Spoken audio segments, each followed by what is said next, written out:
Well, hello everybody. This is Dr. Carmen Bryant, and this is Car Chronicles. This is Saturday. I haven't seen you guys in like a week or two, and it's the holidays, so we're doing this last minute shopping and setting up trees and stuff. And so I miss you guys, but I'll be back this Sunday. But listen, I want to have a conversation with you guys. You guys ready?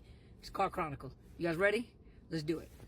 So I was having this really great conversation with my oldest daughter, and a lot of times, it gives me an opportunity to give her life experiences or clinical experiences and her observations. It's really good conversation with her, because a lot of times, the conversations inspire videos. I'm like, oh, I need to do a topic about that. And we were talking about how sometimes people have a hard time expressing emotions when they get older. And I was telling her, I said, based off of an experience, dealing with younger kids at one point in time, and watching them come from traumatic experience. And of course, overcoming narcissist abuse, people that come from families, sometimes it's culture as well. Certain cultures do not believe in expressing emotions or showing emotions.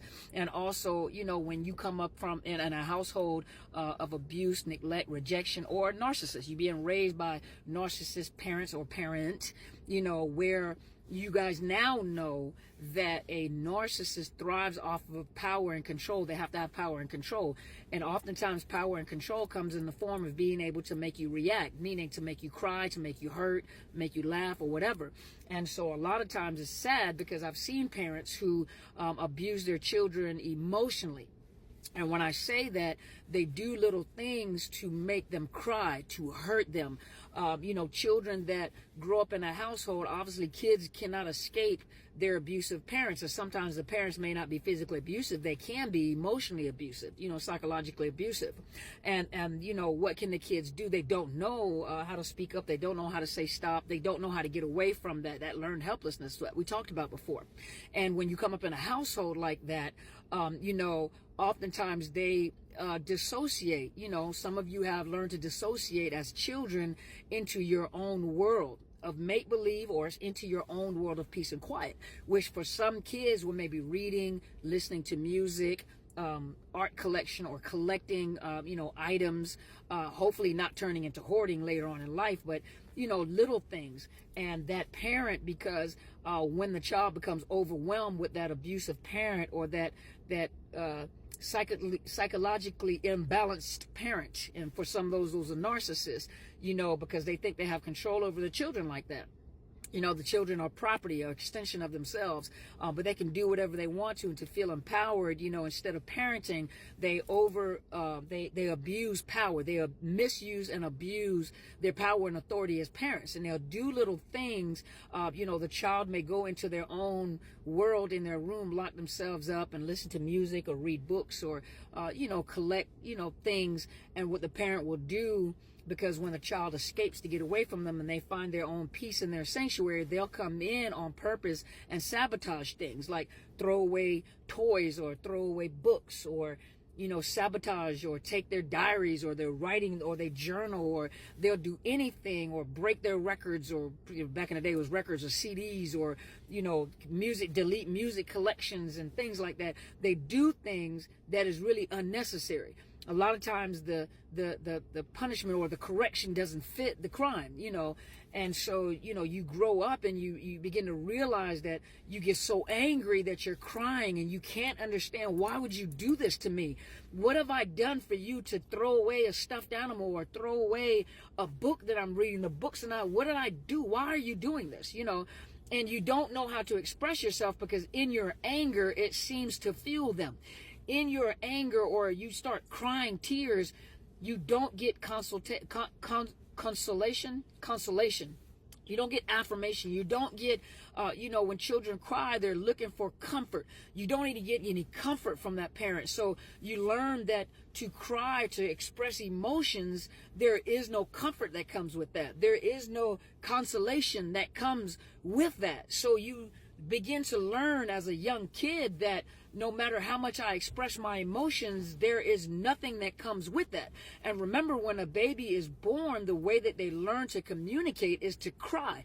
They cry when they have needs. They cry when they're hungry. They cry when they're wet. They cry when they're uncomfortable. They cry when they want comfort. You know, crying and certain types of cry is an indicator that the child is in need of something, and the parent learns to discern or to fine-tune themselves into the needs of a child. As you know, a lot of times, you know, as we sit around as parents and grandparents, the child cries or something, all of us just stop and it's like, what's wrong? And they say, mama, everybody turns around. Mama, grandmamas, everybody turn around. Like, hey, what's wrong with that baby? You know, you can be in the middle of the talking, hey, what's going on with that baby? You know, baby, all right, come here, sweetie. You know, the baby hungry, or the baby tired, pick the baby up, you know. So we are fine-tuned, you know, those people that are what we would consider normal are fine-tuned to pick up on, you know, the frequencies of the cries.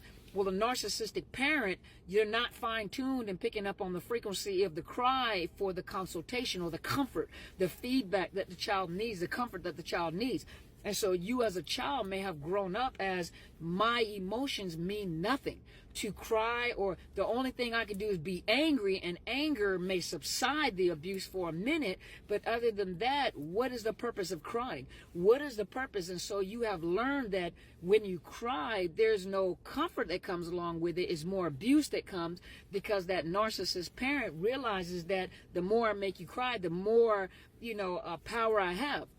And so for many of you, you have learned not to show emotions, which as you got older, you have learned not to express emotions. So for some people, they mistake you as being unempathetic, unemotional, very stoic, which for some of us helped us in the military, but for the average person, it causes problems because you're so accustomed to that you don't know how to express emotions, because you have learned that emotions are weakness. You have taught yourself, not learned, but you have taught yourself that emotions means weakness. That for me to express emotions, to cry when I'm hurting, you know, cry when I'm sad, you know, cry when I'm happy, you know, that is a sign of weakness. So I can't show weakness. I always have to show strength, because when I'm being abused, and even when you get older and you start connecting in these situationships, you know, the tears has always drawn more abuse. So you have learned not to be emotional. You have learned not to express emotions.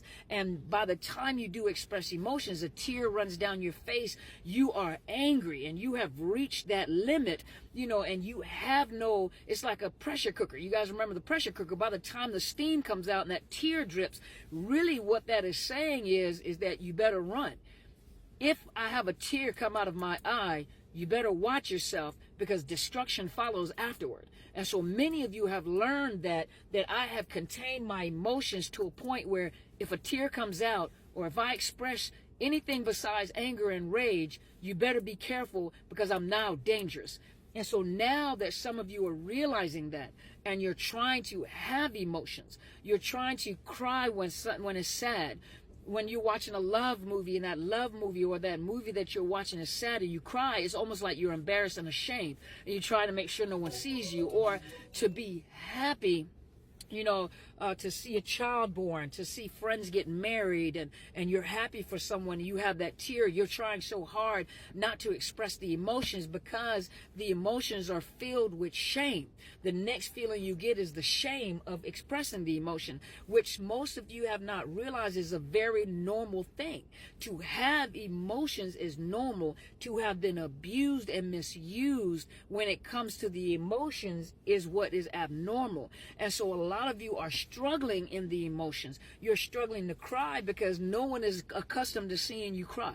No one is accustomed to seeing you have emotions. Now that you're trying it and you're getting the feedback, and people may joke with you by saying, are you crying? You know, what's wrong with you? You've changed. Oh my gosh, you're a punk now. You're getting older. What's wrong? That feedback, sometimes people are saying that as a joke, but it's a trigger to you, because it's a constant reminder that's a weakness. I can't show weakness. I have to be strong. But I'm here to tell you that is a part of your recovery. There's nothing wrong with having emotions. Emotions are very normal, very healthy. You know, that doesn't mean you just cry over everything, but sometimes when you're learning to have emotions, you do begin to cry about things that don't make sense, because these are all pent up emotions that you have had and that you were not allowed to express unless you were at your wit's end, and that narcissist's mind was, I won. And in your mind, you won't ever win. I won't express emotions. Emotions are very healthy. Some of you need a good cry, a snotty cry.